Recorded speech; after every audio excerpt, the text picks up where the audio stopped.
My name is Lauren, and I'm 36 years old.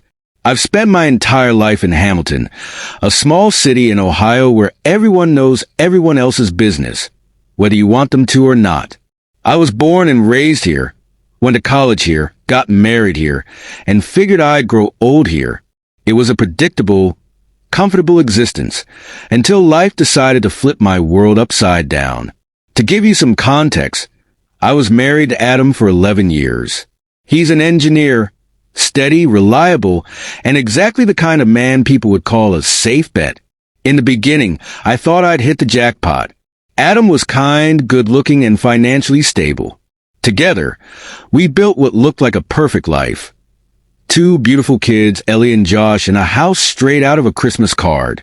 But what people saw on the outside didn't reflect what was happening behind closed doors. Our marriage wasn't bad, but it wasn't good either. It was built more on routine than passion.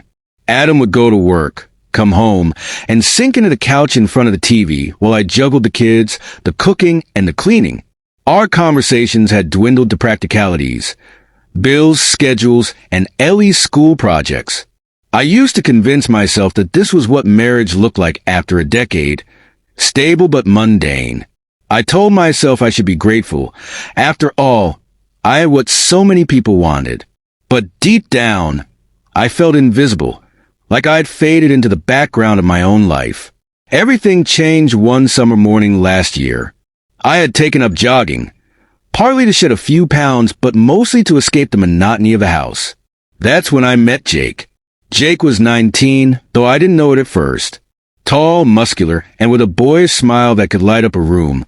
He worked as a lifeguard at the local pool and jogged to stay in shape.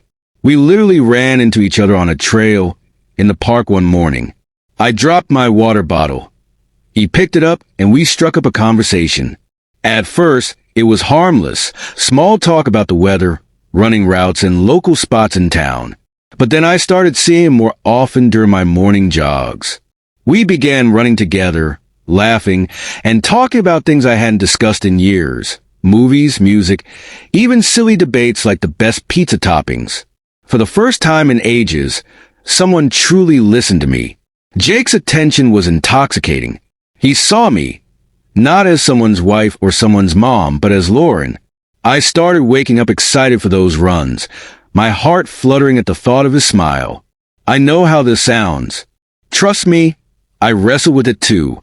How could a grown woman feel this way about someone so much younger? But feelings don't always ask for permission. One morning, after a particularly long run, Jake asked me to grab coffee. I hesitated, telling myself it was innocent, just 2 people having a conversation. But deep down, I knew it wasn't that simple. Still, I said yes. Over coffee, we shared pieces of ourselves. Jake told me he was taking a gap year before college, working odd jobs to save money and figure out his next steps. I told him about my life, my kids, my marriage, and how I felt stuck in a life that didn't feel like mine anymore. Jake didn't just listen. He understood. He looked at me in a way Adam hadn't in years. Coffee turned into texts, texts turned into lunches, and lunches turned into something far more complicated. One day, after weeks of dancing around our feelings, Jake kissed me. It felt like electricity sparking through my veins, awakening a part of me I thought had died long ago. For 3 months, I lived a double life. I stayed out later, made excuses to leave the house, and smiled more than I had in years. Adam noticed a change. One night, after the kids were asleep, he confronted me. He'd seen the texts, the late-night calls, and the way I drifted further away. I couldn't deny it. I told him the truth. I was in love with someone else, and I wanted a divorce. Adam was devastated. He begged me to reconsider, for the sake of our kids, for the life we'd built together. But I couldn't. I had already made up my mind. A week later, I filed for divorce. Jake and I moved into a small apartment together. At first, it felt like a dream. We decorated our new place, cooked dinner together, and stayed up late talking about the future. I felt like a teenager again, giddy, carefree, and deeply in love. But life has a way of catching up with you. The honeymoon phase didn't last. Small differences between us, the ones I had brushed aside in the beginning, started to grow. Jake was spontaneous and carefree, while I was used to structure and responsibility. He wanted adventure, while I craved stability. Reality came crashing down, forcing me to confront the consequences of my choices. The heartache I caused Adam, the confusion I left my kids with, and the judgmental whispers from friends and neighbors. I had to be the responsible one. It wasn't like I had a choice. I was a mother of two, juggling custody schedules and court hearings, while he was a carefree 19-year-old with no real responsibilities.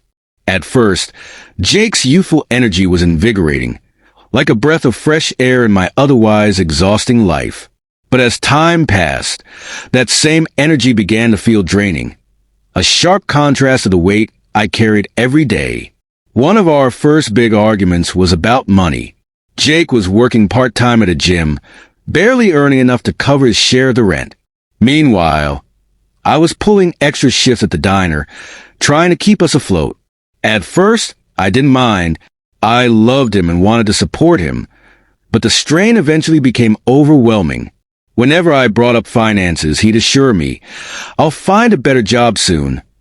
But those promises turned into empty words as weeks melted into months. Coming home from long days at work to find him lounging on the couch, playing video games or hanging out with friends, made my resentment simmer just beneath the surface. And then there were my kids. Ellie, 9 years old and fiercely protective, refused to accept Jake. She'd sit in the corner, arms crossed, glaring at him like he was an invader in our home. Josh, only 6, was initially more open, but even he started pulling away after Jake made a careless joke about his favorite stuffed animal being for babies. "Maybe you should try harder with them," I told Jake one night after the kids had gone to bed. "They're your kids, Lauren, not mine," he snapped back, his tone cutting deeper than I expected. I knew Jake wasn't ready to be a stepdad. I hadn't expected him to be. But hearing him say it out loud made the chasm between us painfully clear. From then on, things began to spiral. The little differences that had once seemed trivial became insurmountable obstacles. He wanted to spend weekends out with his friends, while I needed to stay home and focus on my kids. He accused me of being too serious, of not knowing how to have fun anymore. I retort that he was immature, incapable of understanding the pressures I faced. One night, after yet another argument, he stormed out. I stayed up waiting for him, a mix of anger and fear twisting in my gut. When he finally stumbled back in at 2 a.m., reeking of alcohol and refusing to tell me where he'd been, my frustration boiled over. "Are you cheating on me?" I blurted out, unable to stop the words from tumbling out. His face darkened with anger. "You're unbelievable," he said before slamming the bedroom door behind him. I lay awake that night, staring at the ceiling, wondering if I'd made a mistake. The cracks in our relationship widened with each passing day. Jake spent more time away from home, and I felt lonelier than I ever had, even during my marriage. I found myself missing Adam, not in a romantic sense, but for the stability he provided, the shared understanding of what it meant to be a parent and an adult. The final blow came one night at dinner. Ellie refused to eat the spaghetti Jake had made, scrunching her nose and declaring it gross. Jake snapped, yelling at her to grow up and stop being such a brat. Ellie burst into tears and ran to her room. "You can't talk to her like that," I said, my voice shaking with anger. "I'm trying, Lauren," he shot back, throwing his hands up in frustration. But maybe this was a mistake. His words hung in the air, heavy and unshakable. Deep down, I knew he was right. We tried to patch things up, but it was like trying to keep a sinking ship afloat with duct tape. The love we once had wasn't enough to hold us together.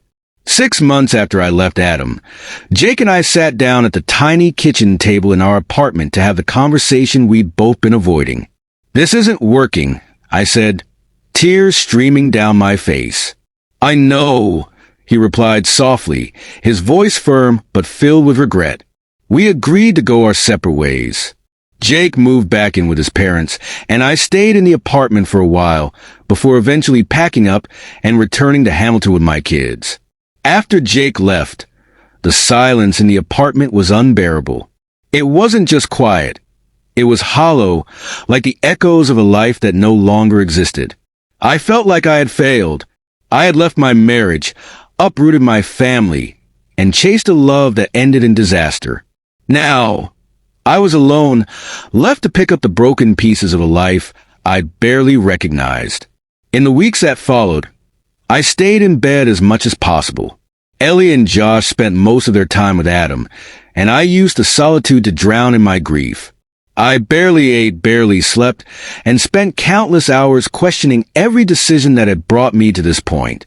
I spent countless hours replaying everything in my mind, dissecting every decision, every misstep. What had I been thinking? How could I have been so blind, so reckless? The weight of my choices crushed me, and the regret was suffocating. But life has a way of pulling you back up, especially when you're a mother. Ellie and Josh needed me, even when I doubted my ability to be the mother they deserved. Slowly, I began to gather the scattered pieces of myself. I started with small steps, long walks to clear my restless mind, cooking meals instead of relying on takeout, and pouring my thoughts into a journal, trying to untangle the chaos within. It wasn't easy. The guilt clung to me like a shadow, sharp and relentless. Every time I looked at Ellie and Josh, I saw the pain I had caused. Ellie in particular had become distant. She barely spoke to me, and when she did, her words were laced with a bitterness that cut deep. "You chose him over us," she said one night, her voice trembling with anger. "You ruined everything." Her words hit like a dagger straight to my heart. She wasn't wrong. I had chosen Jake, thinking I was chasing happiness. But in doing so, I broke something fragile, something sacred, our family. Josh, on the other hand, was quieter about his feelings. Yet, I could see the sadness in his eyes. He'd cling to me whenever I dropped him off at Adam's house, his voice small and pleading.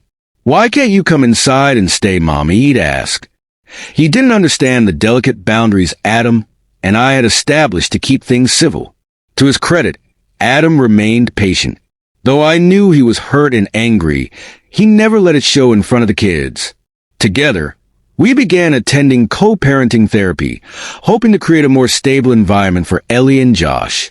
At first, the sessions were painfully awkward, filled with unspoken tension. But slowly, they became a safe space where we could truly communicate. During one session, Adam said something I'll never forget. "I don't hate you, Lauren," he said, his voice steady but tinged with sadness. "I hate what happened, but I know you didn't do it to hurt us. You just got lost." He was right. I had been lost, adrift in a marriage that felt hollow, in a life that seemed to have dulled over the years. I made mistakes, a series of them, but I wasn't beyond redemption. Determined to start anew, I left the apartment Jake and I had shared and found a modest little house close to Adam's neighborhood. It wasn't much, a tiny two-bedroom with creaky floors and an outdated kitchen. But it was mine, a symbol of a fresh start. I threw myself into motherhood with everything I had. I wanted Ellie and Josh to know they were my world. I began volunteering at their school, cheering them on at soccer games, and attending every school play. I wanted them to see, to feel, that they were my priority. Ellie, though, was slower to come around. Her trust, once broken, wasn't easily repaired. There were days when she'd roll her eyes at me or retreat into silence. But there were also glimpses of hope, small, fleeting moments when she let her guard down. One night, as I tucked her in a bed, she whispered, "I just don't want you to leave again." My throat tightened, and my voice broke as I promised her, "I'm not going anywhere," and I meant it. As for Jake, he faded quietly from my life after we parted ways. Part of me wanted to reach out, to check in, but I knew better. What we had wasn't built to last. We were two people at different crossroads, trying to force a connection that was never meant to be. I hoped he found peace. Maybe even someone who fit into his world better than I ever could. Months passed. Then a year. Gradually, life began to take on a new rhythm. I landed a job managing a boutique downtown, a role that gave me a sense of purpose I hadn't felt in years. I reconnected with old friends, built new ones, and even dipped my toes back into the dating world. Not seriously, but just enough to remind myself that I was still worthy of love. One evening, over a glass of wine, my best friend Sarah listened as I finally voiced the truth I'd been carrying. "I don't regret loving Jake," I admitted, staring at the swirling liquid in my glass. "But I regret what I lost because of it." Sarah gave me a knowing nod, her eyes soft with understanding. "You're human, Lauren. You made a mistake, but you're owning it. And that's what matters. Owning it. That became my mantra. I couldn't rewrite the past, but I could learn from it. I could become better. For Ellie, for Josh, and for myself." One day, while cleaning out an old box of photos, I came across a picture of Adam and me on our wedding day. We looked so young, so blissfully unaware of the storms life would throw our way. I felt a pang of sadness. Not because I wanted him back, but because it reminded me of a time when I believed in forever. I don't know if I believe in forever anymore. Life is too unpredictable, too messy. But I do believe in second chances, in growth, and in finding happiness in the most unexpected places. My story is far from perfect, messy, flawed, and anything but neat. But it's mine, and I'm learning to embrace it, scars and all. To anyone who's ever felt lost or broken, I want you to know this. You're not alone. We're all just trying to find our way, one step at a time. And sometimes, the hardest journeys lead to the most beautiful destinations. If this story resonates with you, I'd love to hear your thoughts. Have you ever faced moments where life unraveled, only to find the strength to piece it back together? Share your experiences below. Remember, we're all in this together, and every story, no matter how messy, matters.